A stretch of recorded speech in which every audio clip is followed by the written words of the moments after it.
Hi everyone. Today we're going to learn about the different types of atoms of a certain element. Those are isotopes. And also we'll learn about how average atomic mass is calculated by knowing the frequency of each type of isotope. But before we get to those, let's just talk about what atoms are. Yeah, they make up all matter. So they are really small. In fact, the number of atoms in a grapefruit is equal to the number of blueberries that could fill the volume of the Earth. So how many blueberries could you fit into the Earth? Of course, a lot. So similarly, atoms must be really small if you can fit the same number into a grapefruit. So atoms of a certain element can be represented by using an isotopic notation. That shows what element you have, but also it shows the mass number of the atoms of that element. And also later on it will show the charge as well. It also shows the atomic number sometimes, but sometimes we don't actually need to say that because it's presumed by knowing what element it is. So we can see that here we have hydrogen. Now here it's written that it's 1, but you can know that it would be 1 because hydrogen's atomic number is 1. So you can always reference that on the periodic table. So let's fill a bit of this out just by looking at the isotopic notation. So we see that the atomic number is 1, and the atomic number represents the number of protons in an atom of that isotope of the element. So if we have 1 as the atomic number, then we have 1 proton. And seeing that there's no charge on this, the number of protons and electrons must be the same. So if there's 1 proton, there's 1 electron. Sometimes there can be charge if there's different numbers of electrons than protons, because electrons have negative charge and protons have positive charge. If you have more negatives than positive, for example, then you might have an ion which has a negative charge. But for just right now, for this week at least, we're only dealing with atoms, not ions. Okay, so we have a mass number of 1. What does that mean about the number of neutrons in this? Well, mass number is equal to the number of protons plus the number of neutrons. So if we have a mass number of 1, there's mass coming from protons and neutrons that add up to 1. But we already know that there's 1 proton, so there must not be any neutrons present. Or you could just solve for the number of neutrons. It's equal to the mass number minus the number of protons, because mass number is equal to the number of protons plus the number of neutrons. Okay, so let's draw a depiction of an atom of this isotope. So we see that there's 1 proton. I'm going to represent that using a positive charge. And we also see that there is 1 electron. I'll represent that using this negative charge. So note that I've sort of put this positive proton in the center. All right, so let's go through another example. Let's see that if we had 1 proton and the mass number was 2, what would be the isotopic notation and what would everything else be as well? All right, so the mass number is 2 and there's 1 proton. So what element would we have here? Its atomic number is 1. So look at the periodic table. Oh, there it is. Hydrogen has an atomic number of 1. So this is another version of hydrogen. See, most hydrogen atoms on this Earth are hydrogen 1, but some are hydrogen 2, deuterium, and we can use those actually for some fusion reactions, nuclear reactions. And you'll also find hydrogen 3, tritium, on the moon as well.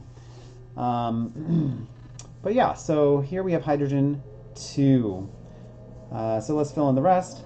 So there was 1 proton, and therefore there must also be 1 as the atomic number. And because there was no charge described, and assuming we're just dealing with atoms of elements, we have 1 electron. And protons and electrons are equal. And so then we can solve for the number of neutrons. So that's equal to the mass number minus the number of protons. So 2 minus 1. The number of neutrons is 1. And so we can say that in the center of the nucleus, in the center of the atom, the nucleus, there is a proton and there's also a neutron. I'll represent that neutron with this 0. It has no charge. And of course the protons are positive. And there's also still one electron outside of the nucleus, moving around that nucleus. Okay. And then finally, one other case, let's say that we had 2 neutrons that we knew of, and we also knew that we were dealing with helium. Fill in the rest. All right, so let's fill in the atomic number. What is that? You can look at your periodic table. Yep, all helium atoms have 2 protons. That's by definition. If there are 2 protons, then it's helium. The number of protons for a certain element are stuck. The element is defined by having that number of protons. You can't really change the number of protons in an atom without having a nuclear reaction, which we probably won't get into this year, and if we do, it will probably be much later. So we know that there's an atomic number of 2, and now we want to fill in the mass number. So remember, mass number is equal to the number of protons plus the number of neutrons. So we saw that there are 2 protons for every helium atom. Its atomic number is 2. And also we saw that there were 2 neutrons. So that adds up to 4. All right, so we have 2 as the atomic number, 2 as the number of protons, and 2 as the number of electrons, assuming that the protons and electrons are the same. We're dealing with an atom, not an ion. And now filling in the mass number, we've calculated that already. That was 4. And now let's draw it all. We have 2 protons in the nucleus. We also have 2 neutrons in the nucleus as well. And we have 2 electrons. They're moving outside the nucleus. Okay? So a lot of that math was all summarized by this equation. Mass number is equal to the number of protons plus the number of neutrons. All right, next question. What is the mass number of a chlorine atom that has 20 neutrons? Okay. So if you look at the periodic table, you'll see this about chlorine. Yeah, it's got an atomic number of 17, and this is not the mass number of an isotope. This is the average atomic mass, which considers all of the isotopes of an element and on Earth and how frequently they're observed. So this we are not going to use at all to do this problem. We want to know the mass number. We were provided the fact that it was chlorine, i.e. There's 17 protons. And we were also provided that there are 20 neutrons. So to get the mass number, we don't need to look at the average atomic mass at all. Just add up these numbers, 17 plus 20. The mass number of this isotope of chlorine is 37. But of course, chlorine 37 is one of the 2 isotopes of chlorine found on Earth. You know, pretty much every element that you see is going to have multiple isotopes that are found on Earth in significant abundance. So let's show how we actually calculated this 35.45, this average atomic mass. Where do all these average atomic masses on the periodic table come from? So they come from the various isotopes that we have, which have different atomic masses because they have different numbers of protons and neutrons. And they also have different abundances, percent abundance. And so given this information, to calculate that average atomic mass, what you do is you multiply the percent abundance of a certain isotope by the atomic mass of that isotope. And then repeat for a second isotope, or a third isotope, or a fourth, etc., etc. And then finally divide by 100%.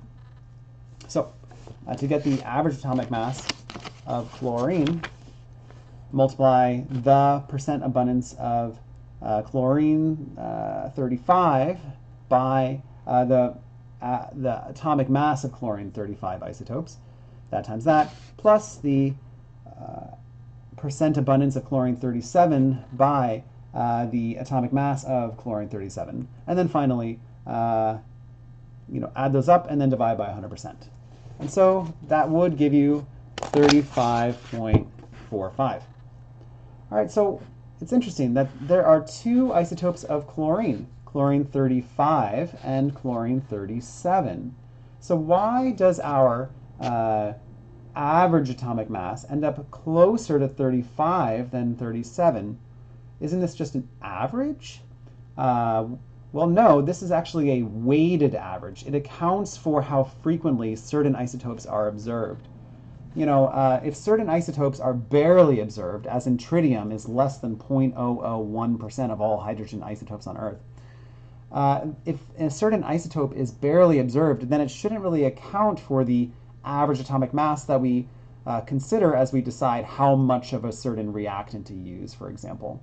A nearly irrelevant isotope, something that barely is present, should not affect our calculations very much. And so that's why we have weightings. The bigger the percent abundance of a certain thing, the more weighting the average is going to have towards that mass, right? So because chlorine 35 is more abundant than chlorine 37, then the weighted average atomic mass will be closer to 35 than 37. So as another example, the weighted average atomic mass of hydrogen is 1.01 AMU. So what is more common? Is it hydrogen 1, do you think, or hydrogen 2? Well, it's hydrogen 1. It makes up over 99% of hydrogen atoms. That's why the weighted average atomic mass is so much closer to 1 than to 2 AMUs.